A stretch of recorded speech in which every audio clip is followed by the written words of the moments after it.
Timah menjadi pintu masuk masyarakat Tionghoa di Kepulauan Bangka awal abad ke-18. Mereka sengaja didatangkan sebagai penambang terampil oleh Sultan Mahmud Badarudin I Jayawikrama era Kesultanan Palembang Darussalam. Tersebar di 8 wilayah atau Patkongmun. Buntu atau Muntok menjadi persinggahan awal para penambang Tionghoa guna meningkatkan produksi timah di Pulau Bangka.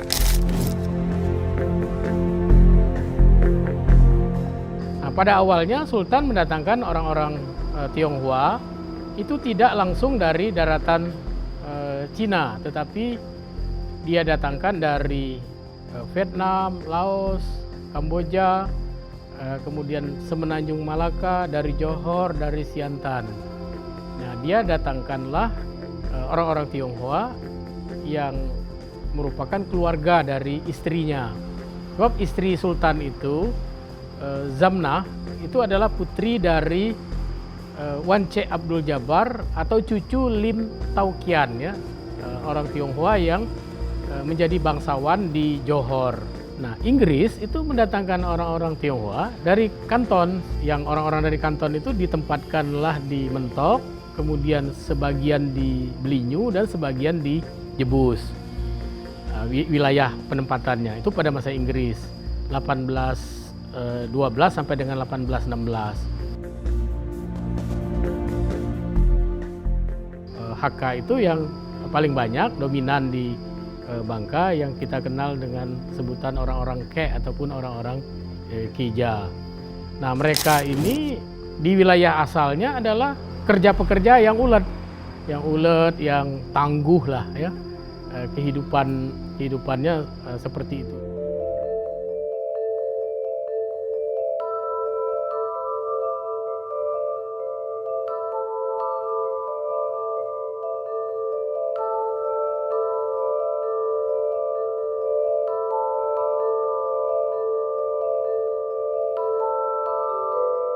Pada tahun 1817, tercatat jumlah penduduk Pulau Bangka 13.413 jiwa.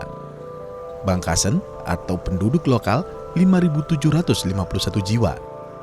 Melayan atau Melayu 3.011 jiwa. Dan Chinesen atau Tionghoa 4.651 jiwa. Seiring berjalannya waktu, penduduk Tionghoa mengalami peningkatan sebesar 10.052 pada tahun 1848. Kalau pada masa Inggris, ya, jumlah mereka itu belum sampai 5.000-an pada masa Inggris, ya. Pada masa Sultan tadi kan sekitar 1.000-an, ya. Nah, pada masa Hindia Belanda, mereka sudah sekitar 20.000-an lebih, ya, pekerja tambang di Bangka itu. Sudah 20.000-an lebih, itu tahun 1848, ya. Berdasarkan statistik yang disusun oleh Dr. Franz F. Pada Fox-Telling tahun 1930, di Pangkal Pinang itu, distrik Pangkal Pinang saja, ya, itu hampir 68% orang-orang Tionghoa yang ada di Pangkal Pinang. Kalau pada masa Inggris, ya, timah itu, ya, mendatangkan kekayaan bagi perusahaan, ya, East Indian Company.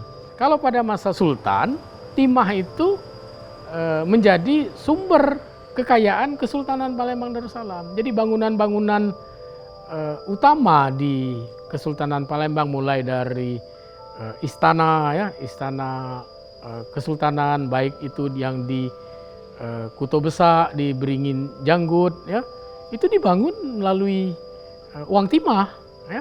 Kemudian benteng-benteng di Palembang itu dibangun dengan uang timah. Masjid Agung Palembang itu pun dibangun dengan timah. Artinya apa? Timah itu menjadi sumber kekayaan utama Kesultanan Palembang Darussalam. Nah, pada masa Belanda disebutkan oleh Residen Hoyer itu bahwa timah itu menjadi tambang emas, ya, bagi negeri Belanda.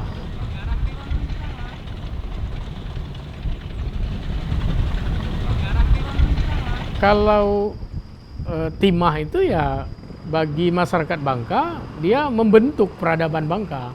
Nah, kan pulaunya saja namanya Wangka. Bahasa Sangsekerta artinya timah. Di Pulau Timah.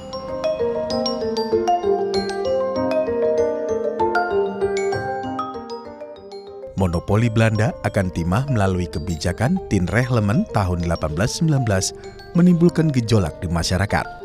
Oleh sebab itu, Belanda melunak dengan memperbolehkan masyarakat lokal dan Tionghoa menanam lada. Para penambang Tionghoa menanam lada di sekitar pekarangan rumah. Komoditi ini bahkan menjadi primadona pemerintah Belanda guna memenuhi kebutuhan rempah Eropa.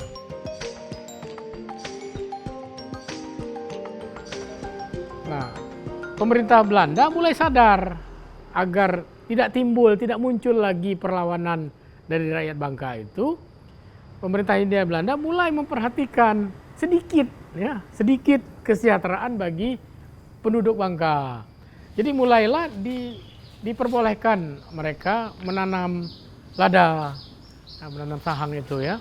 Tapi kalau orang Tionghoa dengan keuletannya, mereka bisa memelihara lada itu sampai 20 tahun. Dan mereka juga membuka kebun itu besar-besar. Jadi semacam small holding lah begitu. Dan itu ternyata ya, lada itu yang justru membawa kemakmuran bagi rakyat. Residen Belanda itu mengakui bahwa lada itu membawa kemakmuran bagi masyarakat Bangka. Tetapi timah itu membawa kemakmuran bagi negara. Nah, misalnya tahun 1926, 27, 28 itu salah satu indikator makmurnya itu sudah di atas 600 orang penduduk Bangka itu yang menunaikan ibadah haji ke Mekah kan.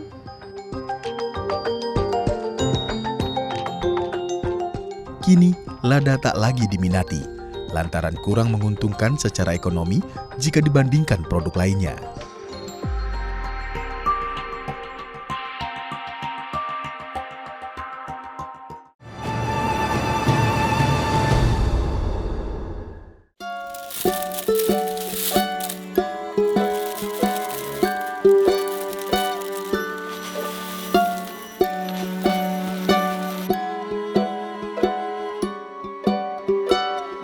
Sejak abad ke-18, para penambang Tionghoa Bangka menanam teh sebagai upaya menjaga nilai tradisi leluhurnya. Kini hanya ada satu daerah peninggalan teh masa lampau yang tersisa, yakni di Desa Tayu, Kecamatan Jebus, Bangka Barat. Kalau untuk sejarahnya teh, itu memang dibawa oleh pekerja timah yang dari Tiongkok yang dikontrak oleh pemerintah Hindia Belanda. Nah, mereka datang untuk menambang. Nah, fungsi teh itu sangat penting untuk kita sembahyang ya. Nah, jadi mereka membawa bibitnya dan menanam di sini.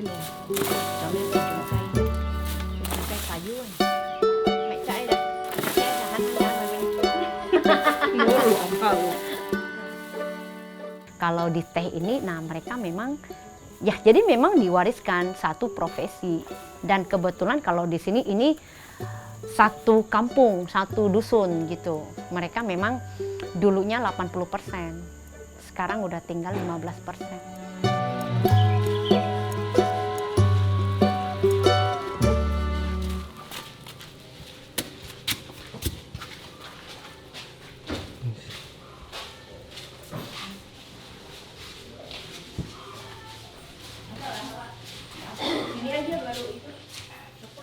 Kan kita berproses ya. Tadinya sudah mengalami, melihat fenomenanya, maksudnya pertambangan timah. Akhirnya mereka menggarap timah. Habis itu setelah berkurang sesuai waktu kan, kalau timah itu kan nggak bisa diperbaharuin ya gitu. Nah, setelah berkurang cadangannya, masyarakat juga tahu kebun-kebun sampai kebun teh pun itu dihajar sama alat.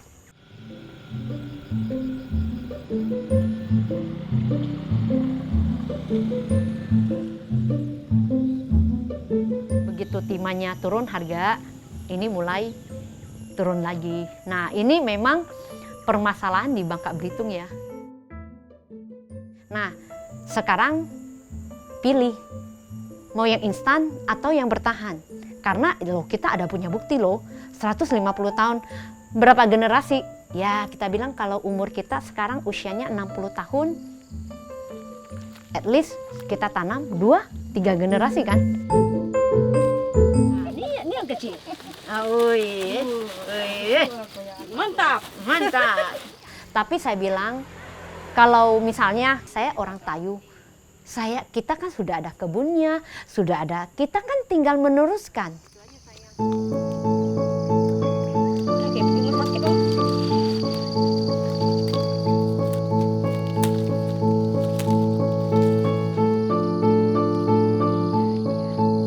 Imbas masifnya pembukaan lahan pertambangan timah menyebabkan beralihnya petani ke sektor tambang.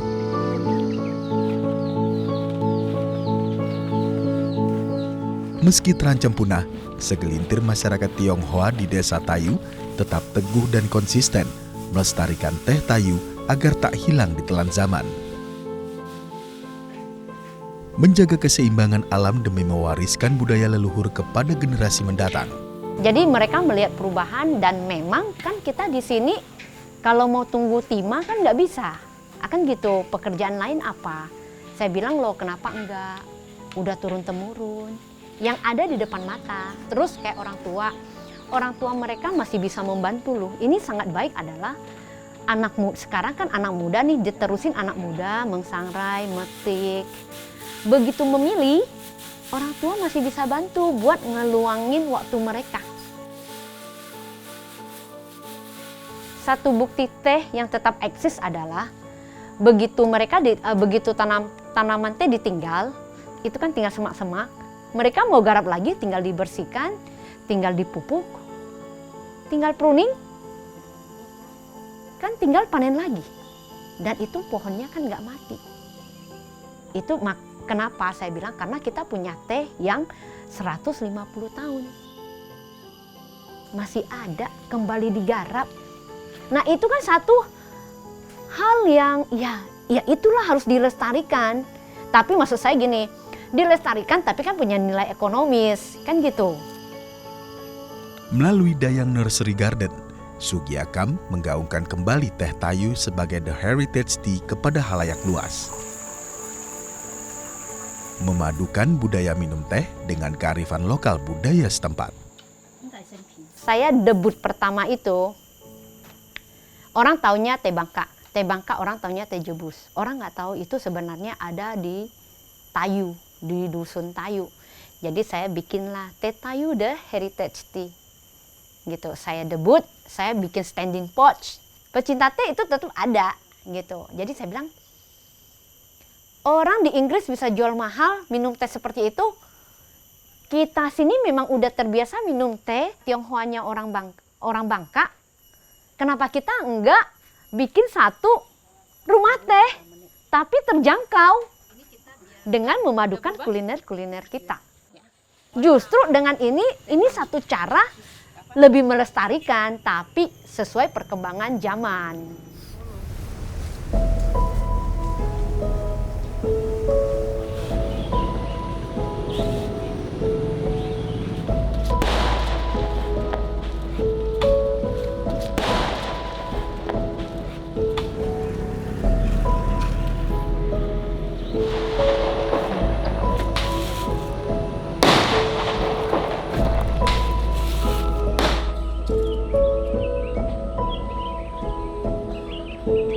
Negeri para leluhur. Julukan itulah yang disematkan masyarakat Tionghoa kepada Pulau Bangka. Semarak Cengbeng menjadi bukti nyata panggilan jiwa, serta rasa cinta terhadap tanah kelahirannya. Kembali pulang dari perantauan sebagai wujud rasa cinta kasih dan menghormati leluhurnya. Ini kerinduan. Dan kami tunggu. Dan ini bagi kami adalah berkah, bukan kewajiban. Ini sesuatu kekuatan supaya tali silaturahmi kita 7 bersaudara bisa berkumpul, walaupun berbeda keyakinan atau agama. Kita harus jaga ini kebersamaan ini melalui apa? Mendoakan dan memuliakan para leluhur yang sudah mendahului kita dan memberi bakti kita, contoh supaya kita bisa mungkin dilihat sama anak-anak kita. Kerukunan, bersaudara. Dan saya meyakini ini bukan agama. Ini semata-mata tradisi ziarah. Ya mungkin di semua umat ada, bukan suhu Tionghoa aja, juga suhu yang Melayu juga sama.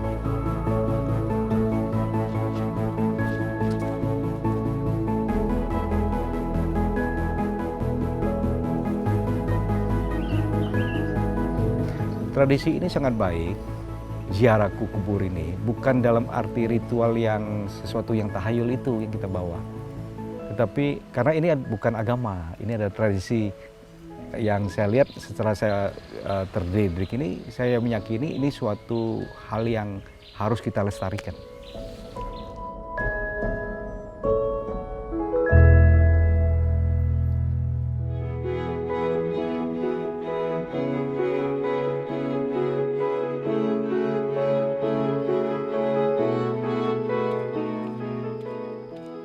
Yohanes dan keluarga memegang teguh nasihat leluhur dan menerapkannya di kehidupan sehari-hari. Prinsip orang tua saya mengajarkan adalah bukan mencari kekayaan. Tetapi dia bilang kerjakan yang kamu suka atau kerjakan dengan maksimal, mungkin itu akan mengikuti. Jadi kita nggak ada pakai skenario untuk untuk cepat kaya itu yang ini itu, nggak kepikiran mungkin ya. Jadi kita kerjakan apa yang kita bisa. Inilah yang harus kita pahami. Memberi itu yang paling dahsyat itu bukan uang. Pemberian yang paling dahsyat adalah kebenaran. Kebenaran itu bisa kita dapat dari kata-kata yang benar, dengan pandangan yang benar, dengan pikiran yang benar. Dan kata-kata kita dicatat. Oleh karena itu sebelum berkata-kata, hiduplah sederhana dan penuh kesadaran. Supaya kata-kata kita bermakna. Dan bisa merubah hidup banyak orang.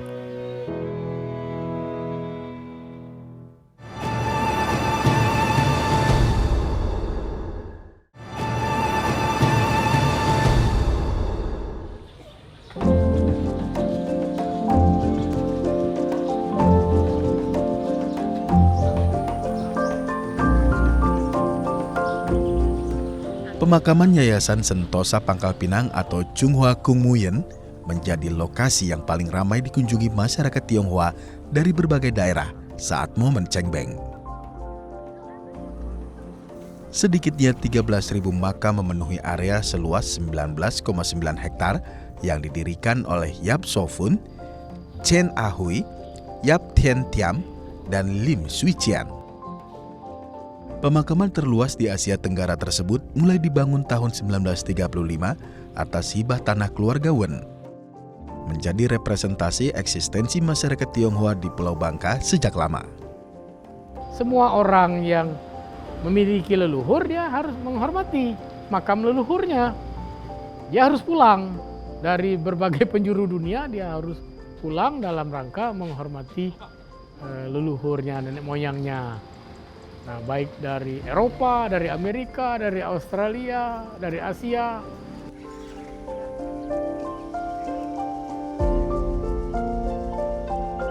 Ini termasuk makam yang paling tua di kompleks pemakaman Sentosa. Nah, nama yang dimakam di sini adalah Un Nyimpuk.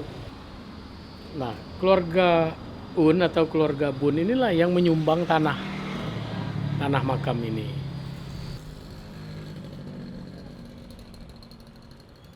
Jadi orang Bangka itu toleransi kehidupannya tidak hanya pada saat hidup, ya, tetapi pada saat mereka meninggal pun toleransinya sangat tinggi. Misalnya di makam Sentosa ini ada makam agama Konghucu, ada Katolik, ada Protestan, ada Hindu, ada Buddha, ada Islam. Nah, jadi tidak masalah ya, tidak masalah bagi kami orang Bangka.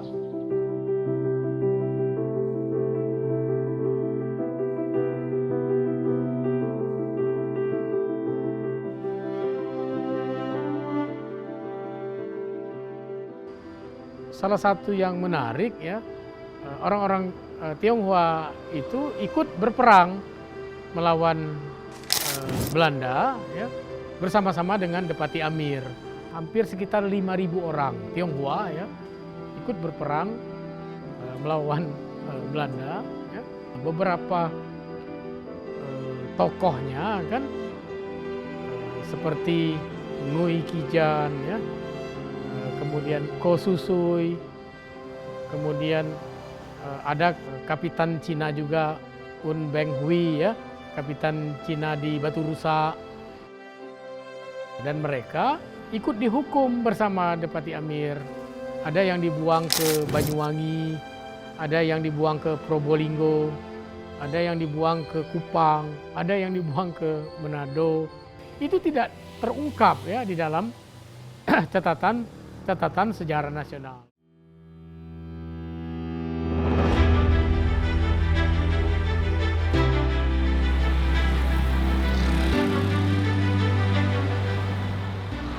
Kesamaan sejarah dan kebersamaan melahirkan semboyan Tongin, Fanmin, Jitjok, yang arti harfiahnya etnis Tionghoa dan Melayu setara. Seluruh elemen masyarakat bergerak maju untuk memajukan kota ini. Orang Bangka itu terbentuk dari 4 etnik grup. Orang Chin, orang darat, orang laut, dan orang Melayu. 4 etnik grup inilah yang melebur, ya, berasimilasi, berakulturasi, menjadi dan membentuk orang Bangka yang kita kenal sekarang. Nah, mereka adalah orang-orang yang dalam catatan sejarah ikut ya berjuang dalam memperjuangkan kemerdekaan rakyat dari penindasan penjajah Hindia Belanda.